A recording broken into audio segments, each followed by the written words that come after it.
पश्चिम बंगाल के बीरभूम में हुई राजनीतिक हिंसा और हत्याओं पर बीजेपी ने मुख्यमंत्री ममता बनर्जी पर तीखा हमला बोला है।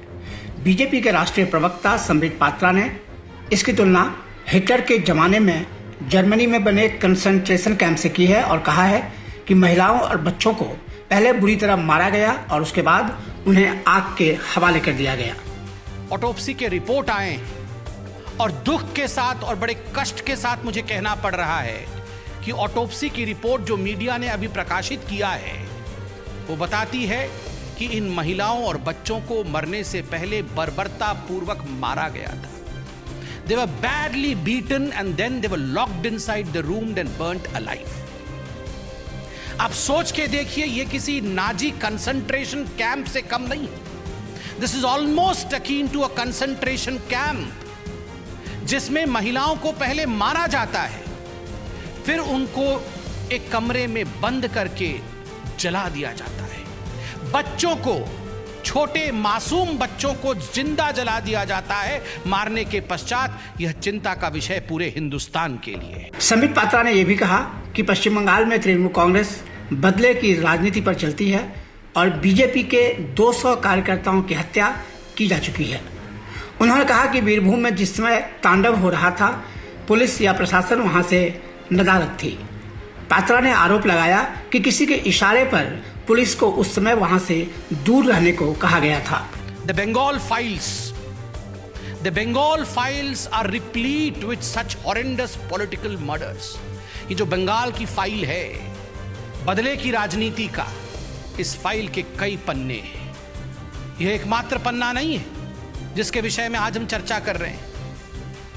आप याद करिए किस प्रकार से आज तक भारतीय जनता पार्टी के लगभग 200 कार्यकर्ताओं को मौत के घाट उतारा है ममता बनर्जी की पार्टी के कार्यकर्ताओं ने।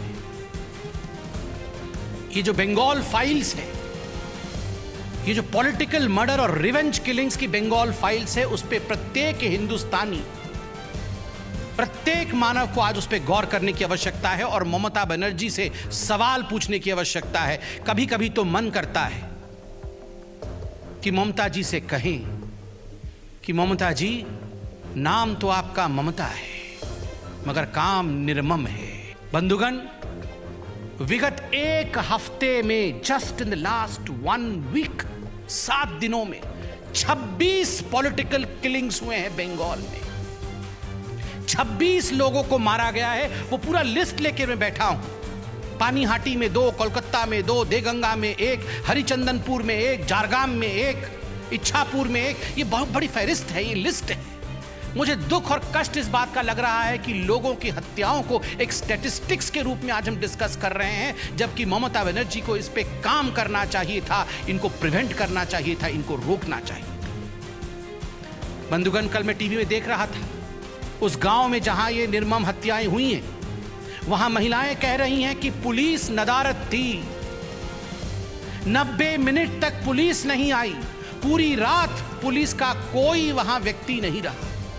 जब बंद कमरे में महिलाओं को मार करके जलाया जा रहा था, पुलिस ये सब कुछ जानते हुए भी वहां पुलिस नहीं थी। क्या कारण था पुलिस का नहीं? It was just because the administration was hand in glove with this whole gruesome murder. क्योंकि जो एडमिनिस्ट्रेशन था, कहीं ना कहीं उसको निर्देश मिला हुआ था कि पुलिस को वहां पहुंचने नहीं देना है। और तो और एम्बुलेंस नहीं पहुंच पाई। यह कानून की व्यवस्था है बंगाल के अंदर। और सबसे दुखद है, बंगाल के कुछ नेता इस पर भी चद्दर ढकने की कोशिश कर रहे थे। कह रहे थे शॉर्ट सर्किट हो गया है, कह रहे थे शायद सिलेंडर ब्लास्ट हो गया है।